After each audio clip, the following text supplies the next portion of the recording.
अपना एक घर हो का सपना हर इंसान देखता है, चाहे वो अमीर हो या फिर गरीब। बहुत सारे लोग ऐसे भी हैं जो इस सपने को पूरा करने के लिए दिन रात मेहनत करते हैं। भारत में ऐसे लाखों लोग हैं जो अपना पूरा जीवन घर का ईएमआई या लोन देने में गुजार देते हैं।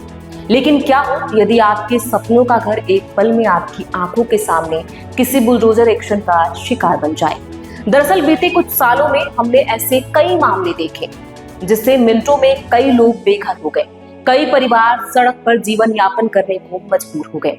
और इसीलिए शायद सुप्रीम कोर्ट ने भी इस मुद्दे को बेहद सेंसिटिव माना है। कोर्ट का मानना है कि घर सपना होता है और सपने नहीं तोड़ने चाहिए। आवास का अधिकार मूल अधिकार का हिस्सा है। दरअसल बुलडोजर जस्टिस पर सुप्रीम कोर्ट ने मंगलवार को अपना बुलडोजर चलाते हुए आरोपियों और यहां तक कि दोषियों के खिलाफ भी बुलडोजर एक्शन को गैर कानूनी और असंवैधानिक ठहराया है। इस पूरे मामले पर सुप्रीम कोर्ट ने क्या कुछ कहा बताएंगे अपने इस खास वीडियो में। नमस्कार, मैं हूं प्रियांशी और आप देख रहे हैं नवभारत लाइव।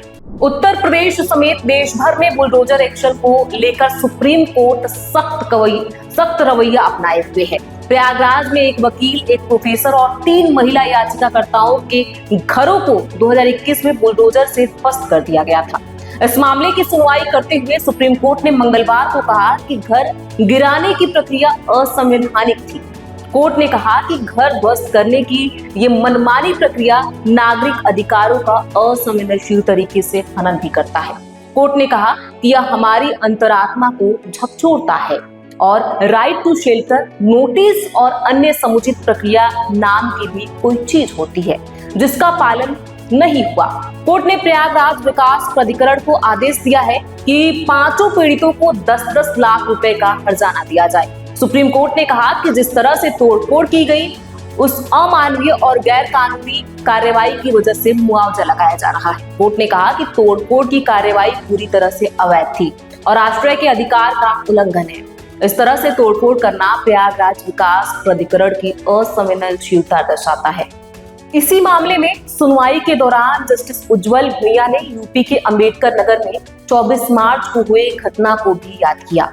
उन्होंने कहा कि अतिक्रमण विरोधी अभियान के दौरान एक तरफ झोपड़ियों पर बुलडोजर चलाया जा रहा था तो दूसरी तरफ 8 साल की एक बच्ची अपनी किताबें लेकर भाग रही थी। इस तस्वीर ने सबको हैरान कर दिया।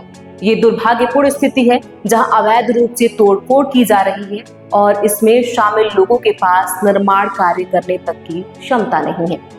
याचिकाकर्ताओं ने कहा कि उनको एक्शन से पहले कोई नोटिस नहीं मिला, यहां तक कि नोटिस भेजने के 24 घंटे के भीतर ही बुलडोजर चला दिया गया। याचिकाकर्ताओं के मुताबिक साल 2021 में पहले 1 मार्च को उन्हें नोटिस जारी किया गया, उन्हें 6 मार्च को नोटिस मिला, फिर अगले ही दिन यानी 7 मार्च को मकानों पर बुलडोजर एक्शन लिया गया।